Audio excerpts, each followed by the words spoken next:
I didn't feel like I consumed a lot of content this month, but after filming this, I realized I've consumed quite a bit. We are very, very close to finishing Cloudwood Ho. We only have about 2.5 episodes left, so we will probably finish it within the next couple of weeks. And I'm feeling so sad about it. Lou Wilson and Emily Axford specifically have made me feel so emotional this season. Oh, their acting this season has just made me feel so much more immersive. Or has made the show so much more immersive, I guess. I'm just really in it. And it's just, there's been a couple of scenes where I'm just either sobbing or just screaming with excitement because of those two specifically. And yeah, I'm really sad to let this one go. This one has been such a good campaign. I love the entire cast for a variety of different reasons. Like, I love them each for their own unique thing. But this season, Lou Wilson and Brian Murphy have been my absolute favorites. They have just been so fun. I feel like Lou's really good at getting into his characters in like a very emotional way, and I feel very drawn to like his monologues and just the way he holds himself. Lou Wilson is just such a commanding presence. And Murph has been the best straight man this season.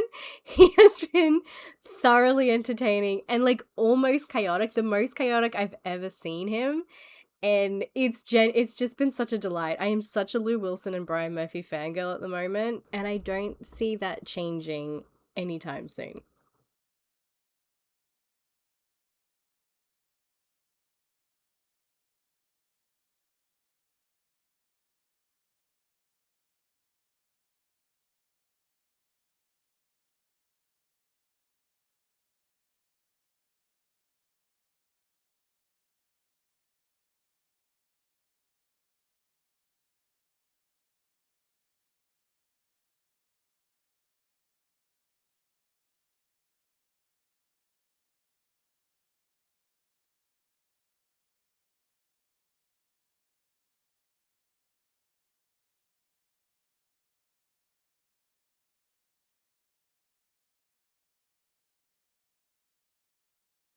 This recent month, I've discovered that I can listen to podcasts when I play chill video games. So I've been listening to Not Another D&D podcast, or NADPod, which is Brian Murphy's Dungeons and Dragons actual play podcast. He and Emily Axford and two of their other friends who I cannot remember their names of right now. One of them's name is Tanner, and I know that much, but I've totally forgotten the other characters' names. I'm so sorry.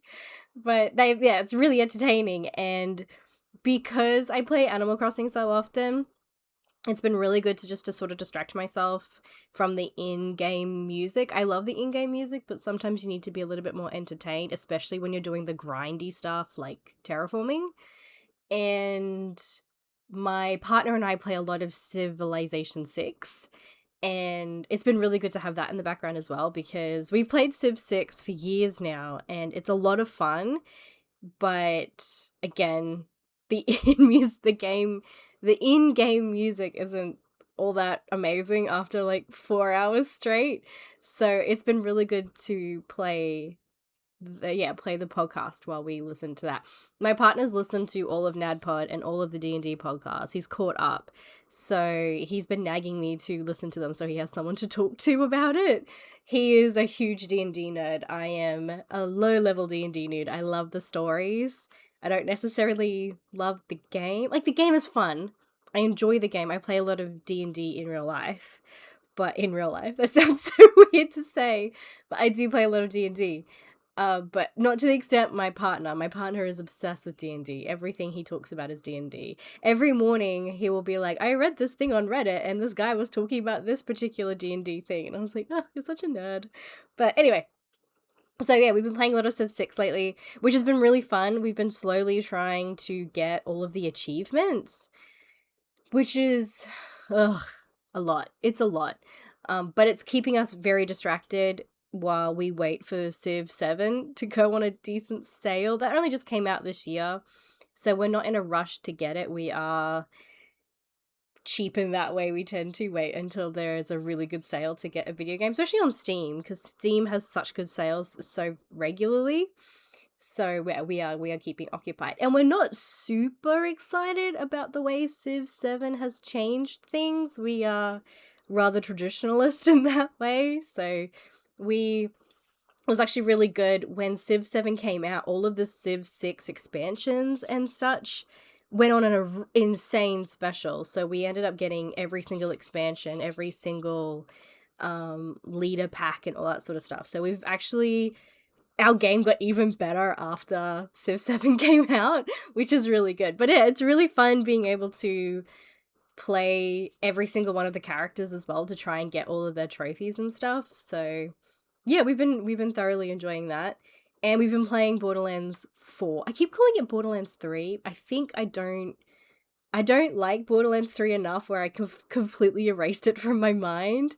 But Borderlands 4 has been an absolute riot. We are thoroughly enjoying it. I think because it's not as nostalgia baity as number 3. Number 3 tried really hard to be number 2, I think, and it just wasn't working. There was just no life in it, and it tried way too hard. And yeah, so Borderlands 4 has been a lot of fun. I've been playing Harlow the Gravatar, and yeah, she is so fun. All of her trees are really fun, and it's really hard to pick one. But so I respec a lot to try them all out. I've finally got the capstone in the red tree. I can't remember what that tree is actually called, but I finally got the capstone, and it's been oh so fun. It's ridiculous and bright and fun. Yeah, it's fun. Okay, the thing to take away from it is that we're having a lot of fun. Something I am trying on Borderlands 4 is trying to use a sniper a little bit more regularly. It's not the kind of style, the gameplay that I usually go for. I'm usually a berserker in the sense of just, I run in and just hope for the best. Which is really great playing video games with my partner because he is a lot better at video games than me, so I can kind of do what I want and I know he'll save me. But this time, for some reason, I just decided, you know what, I'm going to try far away this time. And yeah, I've been trying to be a little bit more calmer and try and play the sniper a little bit better. And it's actually been really fun. I did not think I would see an improvement, or I would stick it out long enough to see an improvement, but I have, and I'm really proud of myself.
This month in music has been Ray, where's my husband?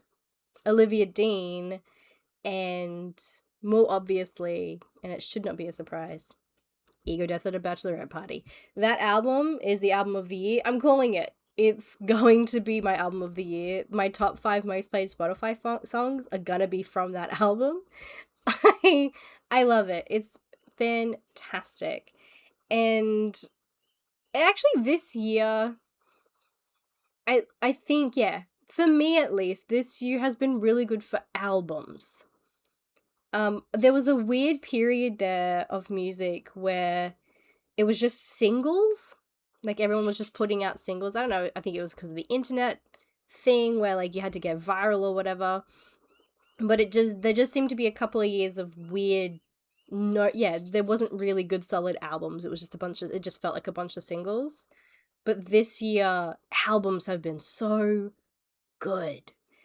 And it's made me really want to get back into collecting CDs specifically. I have records and I do love the look of a record. Obviously, records are their own sort of experience. But I think because for me, when I really, really got into music, I was in my teen years, obviously, and I wasn't a record kid, I was a CD kid. So I think that feels more nostalgic to me, I suppose, and it has more of that feeling of listening to music to me, is playing that really old CD player that I had and playing the songs, the albums that I had on hand. So I think I want, and my biggest regret in life is giving away my CDs. At the time, well, yeah, at the time we were moving around a lot, and it just felt like a chore lugging them around. And so, yeah, I donated them. And I'm really, really sad because, yeah, I wish I had kept at least the first album I ever bought. The first album I ever bought with my own money, and in general, just the first one I ever bought, was Brand New Eyes by Paramore. I wish I had kept it. Ugh, breaks my heart. But anyway, so yeah, I think I want to get back into collecting CDs again. Also, they're less maintenance than records. And yeah, I don't know. Maybe I'll get a joint. Maybe I'll get a record player and a CD player because I do enjoy collecting both. But yeah, the CD just feels more nostalgic to me and just feels a little bit more of my own music journey, I guess. Like my dad had records growing up, and obviously he came from that sort of generation where records were more of a thing. But even growing up, my dad was played CDs more than records. He would only break out a record every now and then.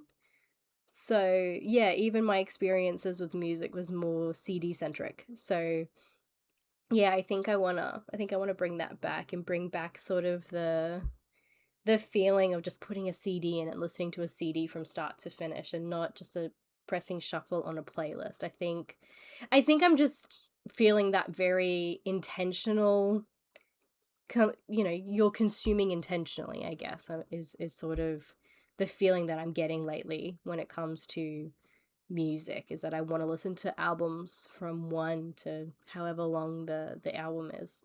And it's a good feeling, I think. I think it's really good to consume the art the way it was intended, which is the whole point of albums, is they curate these albums to tell a particular story, and it's really, really cool and really good. So yeah, I think that's been on my mind lately. So I can tell in when my birthday is approaching, I will be doing too much research into CD players and which one to get and which one sort of matches the vibe of the house. But yeah, that's sort of my little tangent for you just now.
The Daughter's War by Christopher Buehlman is is my favorite book of the year. I it's gonna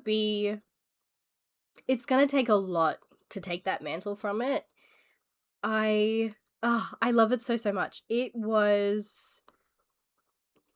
don't know how to explain it. It was just brilliant, okay? It's very tonally different to The Black Tongue Thief. Daughter's War is a prequel to Black Tongue Thief. He wrote it because he wants to explore the world more, but he needed more of a backstory before we continued Kinch's story.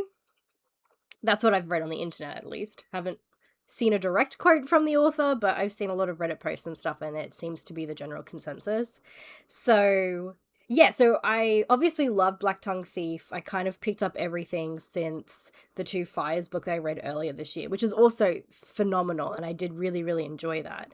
I found that Black Tongue Thief just felt... It was just more light. The tone was lighter. The wars are over. He's just a cheeky thief. He's just doing a mission with this random knight. Like, it's just, yeah, it just felt a little bit more jovial, I think, in a way. He was cracking jokes a lot of the time. Thoroughly entertaining. I did really enjoy it. But the tonal shift of the Daughters' War was just glorious. It's about the knight in the original story, in the Black Tongue Thief Galva, and just reading sort of her rich kid to war vet story, and it was beautifully done. There was moments of tenderness in there that just made me cry and just feel so much. And then there was other moments of, again, like the horrors of war, and you're just sobbing because, yeah, it was beautiful. It was just beautifully written. I just think Bjornman's prose is next level. I thoroughly enjoyed it. I still think about it to this day. It's been about a month since I finished reading it, and I think I think about it almost every day. There's always something that crops up, and I'm like, oh yeah, I remember that bit. That was so sad. Or, oh my gosh, that was so cool. But yeah, it's been my read of the year. I cannot express how much I love that book.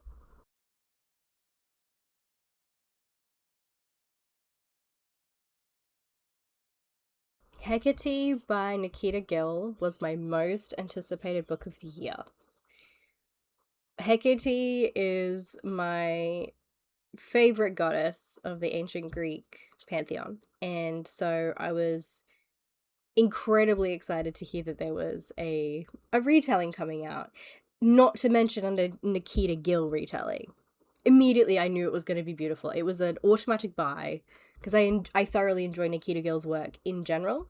So yes, I was very excited for this book, and it did not disappoint. I tore through that book so quickly, and I don't think that's very difficult to do because it is poetry. It was in poetry stanzas and in poetry prose, and uh, it was beautifully done. It was just beautifully written.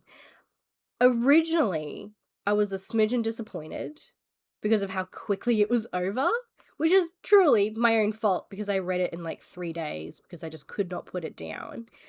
But yeah, at the same time, I think because of the style that it was written in, it was hard to really sink into it. You know, like in other books, you can just sort of really sink in, and, you know, one chapter isn't over in 5 seconds. It usually takes a couple of minutes. So things are just drawn out a little bit. I think because of the style that it was written, it wasn't necessarily details heavy. You know, you didn't get a lot of detail. I'm a big details fan. You know, please describe that tree to me for 4 chapters. I do not mind. So I think that left me feeling a little bit unsatisfied, or kind of like by the end of it, I was, that's it. Where's the rest of it? Kind of thing. And the more I sit with it, it has been about, again, it's been about a month since I've read it. The more I sit with it, the more I love it. I find myself reaching for it just to open it and read one of the poems. And I think that is sort of, at least to me, that feels like the goal. Where it's one of those books where, yeah, it does tell Hecate's story, but you can see snippets in these beautiful poems that Nikita Gill is just so wonderfully good at writing. And yeah, so I think the more I think about it, the more I'm okay with how it ended, and the more okay I am with how it was written. I'm a really big rereader. My bookshelves, I have 2. Actually, no, I technically have 3 because of the one in my office, but the ones in my reading nook, I only have 2 small ones. And all the books on that shelf, me and my partner have read more than once. We tend to only buy books that we know we will reread, because we're really big rereaders. We love finding all the details that we missed early on and things like that. So yeah, this Hecate by Nikita Gill is definitely, I mean, I already technically have started rereading it because I open it so often just to read random passages, which I do think counts as rereading. When you look to your favorite books or the books that you love for those little moments of comfort, I think that's a reread. So yeah, I love how it is kind of like a trophy shelf, I suppose, but not every book will end up there that we read. But the ones that we do really enjoy and that we know we will reread usually end up there. So I am really glad that I automatically bought the Hecate story, because even if I read it on ebook, a physical copy was gonna come home with me very, very quickly.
I'm slowly getting more confident with how to decorate in this journal, media log, media tracker, whatever you call it.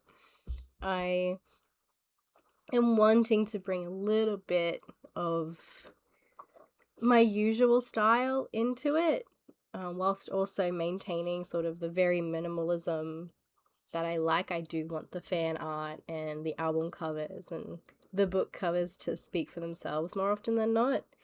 So yeah, but I don't know. I think I'm getting the hang of it. So maybe next year's media log will be perfect.